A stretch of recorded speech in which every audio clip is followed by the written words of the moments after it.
জয় গো, আজকে দুপুরে কী কী রান্না করেছি তাই দেখাবো। এটা হচ্ছে আমি আলু কেটে নিয়েছি, এখানে মাছের ঝোলের জন্য আলু কেটে নিয়েছি, এখানেও আলু কেটে নিয়েছি, এটা দিয়ে মুড়ি ঘন্ট হবে।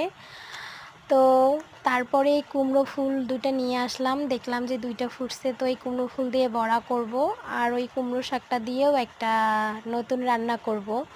তো এই কুমড়ো শাকটা কেটে বেছে নিয়েছি, তো আর এটা দিয়ে বড়া করব। কুমড়ো ফুল দুইটা, তো এই জন্য কয়েকটা পাতা নিয়েছি, দুইটা একত্রে মিলে বড়া। তো এই যে আলুটা কেটে নিয়েছিলাম, এই আলু দিয়ে মাছের ডিম দিয়ে একটু ঝুরঝুরা ভাজি করছি। তারপরে হচ্ছে এই যে মুড়ি ঘন্ট মাছের মাথা দিয়ে, আমরা একটু গলা গলা মুড়ি ঘন্ট খাই, এটা খাইতে এতটা পরিমাণ টেস্ট, আমাদের বাড়িতে সবাই পছন্দ করে মাছের মাথা দিয়ে মুড়ি ঘন্ট।